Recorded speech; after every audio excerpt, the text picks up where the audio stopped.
Hola, ¿qué tal? ¿Cómo están todos? Sean bienvenidos a otro panorama. Soy Adair Balboa y pues bueno, estamos dando inicio pues a otro panorama donde tenemos información y opinión geopolítica, humana, religiosa, histórica, social. Otro panorama es un espacio filosófico, espiritual y mundano. Les doy la bienvenida. Vamos a iniciar este podcast y vamos a hablar de un tema bastante interesante. Comenzamos. No sin antes mencionarte que este podcast llega a ti gracias al patrocinio de Inmuebles1.com, tu portal inmobiliario. Inmuebles1.com es el buscador inmobiliario donde puedes localizar casas, departamentos, terrenos, bodegas, cabañas y en fin, todo tipo de bienes inmuebles que estén a la venta en prácticamente todo México, en todo el territorio nacional. Inmuebles1.com, tu portal inmobiliario. Y bien, vamos a dar inicio a nuestro podcast de hoy, que tiene todo que ver con la guerra entre Ucrania y Rusia y Ucrania, este encuentro belicoso en el que se está llevando a cabo. El articulista CJ Polichernois escribió este artículo en el periódico La Jornada el pasado 1 de marzo del 2023. Es sobre la opinión que una de las mentes más brillantes de los Estados Unidos da con respecto a este conflicto bélico. Es una entrevista que se le hizo a Abraham Noam Chomsky. Este personaje es un lingüista, filósofo, politólogo y activista estadounidense de origen judío. Es profesor emérito de lingüística en el Instituto Tecnológico de Massachusetts y una de las figuras más destacadas de la lingüística del siglo XX, gracias a sus trabajos en teoría lingüística y ciencia cognitiva. Es autor de los libros como Los Guardianes, ¿Quién domina el mundo?, Estructuras sintácticas, Cómo funciona el mundo, y así como puedo mencionarte muchos libros de la autoría de este gran lingüista Noam Chomsky. Bueno, a Noam Chomsky le hicieron una pregunta muy particular. ¿Cuál era su opinión sobre el conflicto entre Ucrania y Rusia? Y esto es lo que él comenta en la entrevista que le hicieron. Y bueno, este artículo fue, como ya dije, fue publicado pues en la jornada del día 1 de marzo. Y para quienes no tengan acceso a la publicidad digital de la jornada, pues me tomé la libertad de leerles este artículo para que ustedes comparen la opinión de personajes de la talla de Chomsky y se darán cuenta que lo que usted opina, mi estimado oyente, no es tan diferente a lo que piensan las grandes mentes del mundo. Quédese por favor en este podcast, quédese a escuchar este podcast porque estoy seguro le va a encantar el tema y la opinión de personajes de gran trascendencia, como en este caso el señor Chomsky. Han pasado más de 300 días desde la invasión rusa a Ucrania. El 21 de diciembre, al recibir al presidente ucranio Volodymyr Zelensky en la Casa Blanca y considerar su petición de $50,000 millones más de ayuda, el presidente estadounidense Joe Biden manifestó su intención de continuar enviando armamento a ese país hasta que Rusia sea derrotada en el campo de batalla. En esta entrevista, Noam Chomsky señala que quienes se empeñan en ver desaparecer del mapa a Rusia como potencia importante parecen decididos a asegurar que la guerra continúe. Sean cuales sean las consecuencias para rusos y ucranianos, uno se pregunta si la Guerra Fría terminó alguna vez. Noam Chomsky, con cada mes que pasa, dice que el conflicto en Ucrania parece más sombrío. Estados Unidos y Europa están ahora profundamente involucrados en la guerra y Biden ya ha comprometido su apoyo a Ucrania por todo el tiempo necesario para derrotar a Rusia en el campo de batalla. Zelensky ha hecho nuevas demandas de paz, pero han sido rechazadas por Moscú con el argumento de que Kiev debe tomar en cuenta la realidad actual. ¿Existen analogías históricas útiles para ver en qué podría parar esto? Hay demasiadas analogías. Afganistán, Yemen Democrático, Libia, Gaza, Congo Occidental, Somalia.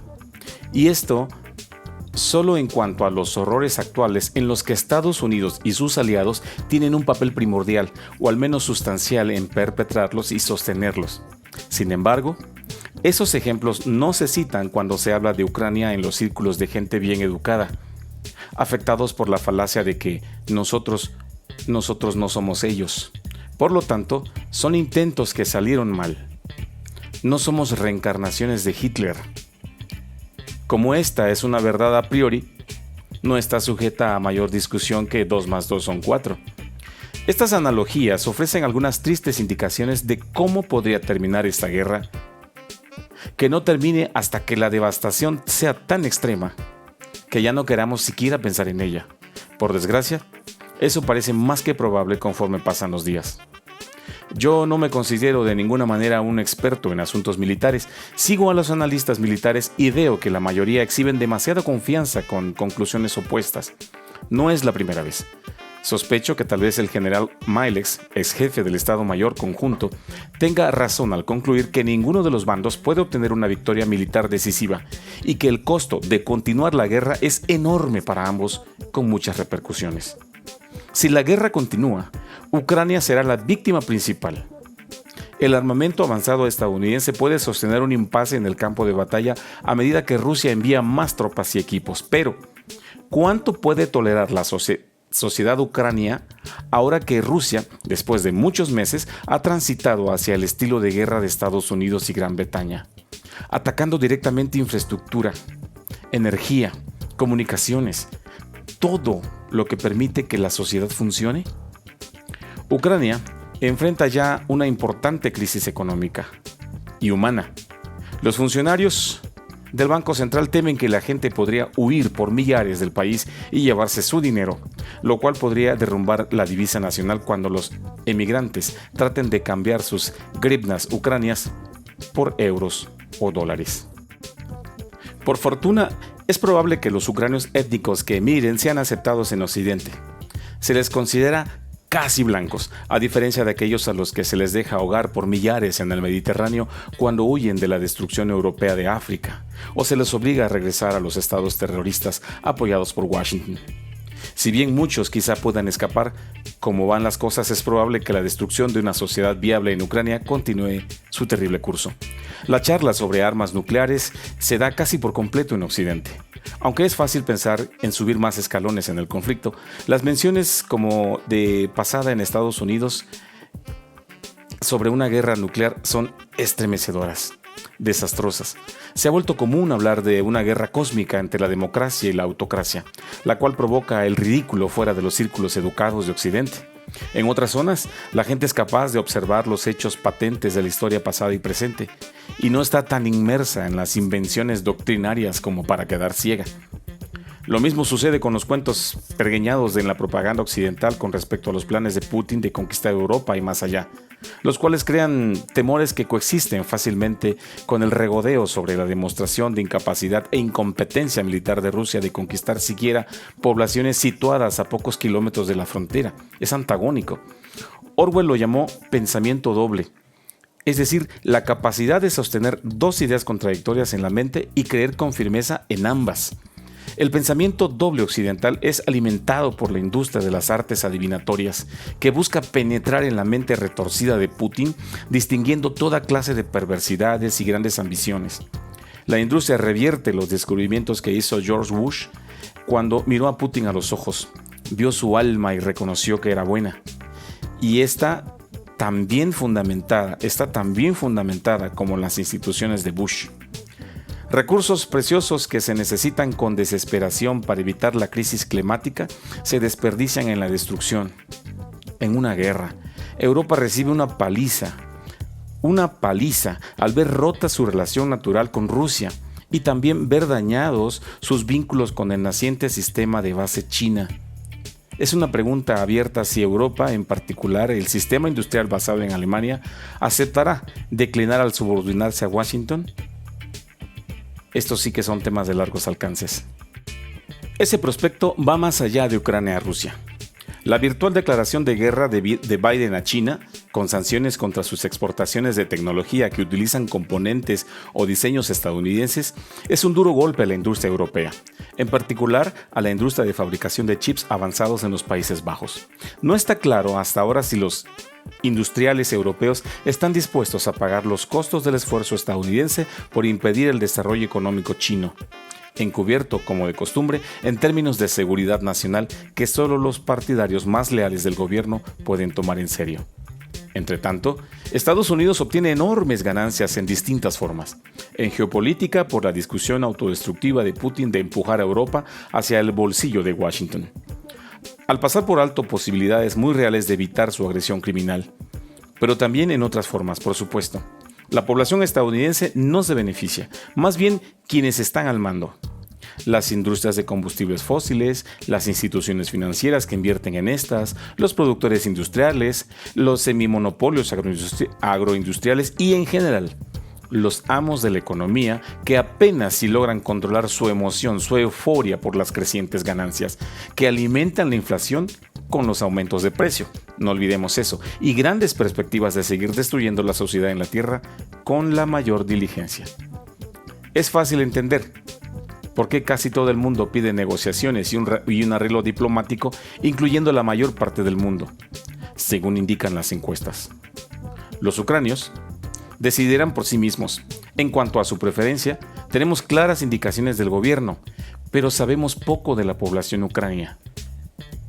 Sabemos poco de la gente de Ucrania. Es muy respetado la opinión que pueda tener de estas personas. El corresponsal Jonathan Steele llama nuestra atención sobre una encuesta telefónica de Gallup hecha a ucranios en septiembre pasado. Descubrió que, si bien 76% de los hombres quieren que continúe la guerra hasta que Rusia se vea forzada a salir de todos los territorios ocupados, incluso Crimea, así como 64% de las mujeres, el resto, un número sustancial de personas, quieren negociaciones. El análisis por regiones indicó que en las áreas cercanas a los frentes de guerra, donde el horror se siente con mayor rigor, la gente tiene dudas sobre la sensatez de continuar la guerra hasta la victoria. Solo 58% en el sur de Ucrania están de acuerdo. En el este, la cifra desciende a 56%. ¿Hay posibilidades para la diplomacia? Estados Unidos y Gran Bretaña, los dos estados guerreros tradicionales, siguen insistiendo en que la guerra debe continuar hasta dañar severamente a Rusia, y por consiguiente, nada de negociaciones, pero aún en los círculos internos hay posturas menos terminantes. Ahora mismo las posturas de los adversarios parecen inconciliables.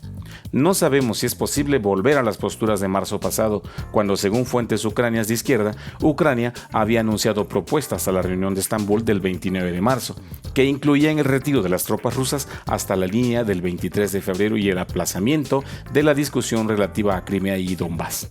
Al mismo tiempo, el lado ucraniano aún insistía en que las disputas deberían ser resueltas mediante referendos transparentes, realizados bajo la supervisión de observadores internacionales y después del regreso de todas las personas desplazadas. Las negociaciones de Estambul se derrumbaron. La fuente citada culpa totalmente a Rusia. Poco se sabe, puesto que la información sobre los esfuerzos diplomáticos es escasa. En particular, no sabemos si un factor en el fracaso fue la oposición británica a las negociaciones. Al parecer, con respaldo de Washington, quedan posibilidades. La única manera de saberlo es facilitando esfuerzos para intentarlo.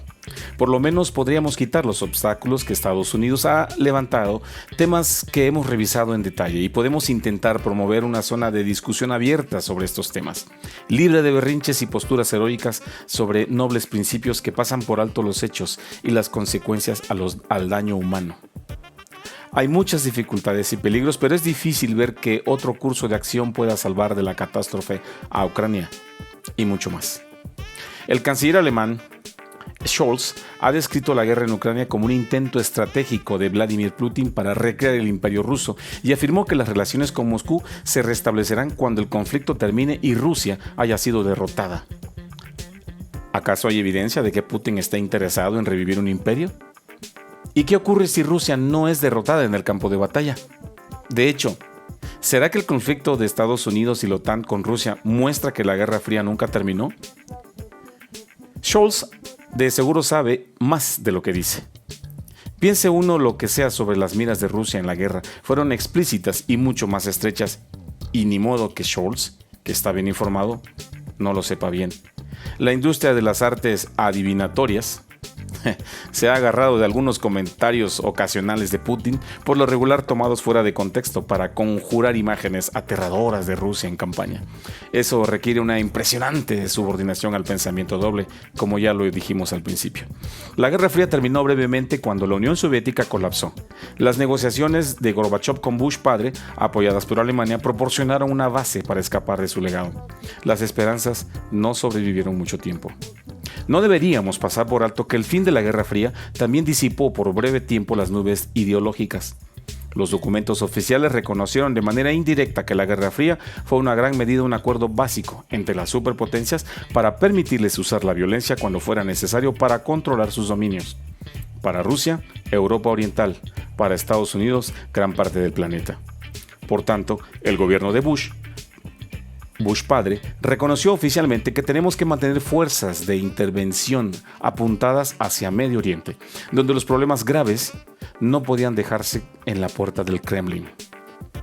En contra de décadas de prevaricación, más bien eran la amenaza de costumbre. El nacionalismo independiente.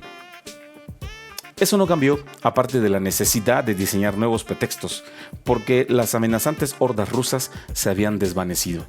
La intervención humanitaria y otros inventos, elogiados en casa y denunciados amargamente en el sur global, las víctimas tradicionales, todo esto lo hemos revisado en detalle en otras partes. La guerra terminó por un tiempo. Bush padre cumplió sus promesas con Gorbachev, pero Clinton las rescindió casi de inmediato, iniciando la expansión de la OTAN hasta las fronteras rusas, en violación de promesas firmes y nada ambiguas. Lo hizo por razones políticas internas, el voto polaco, etc.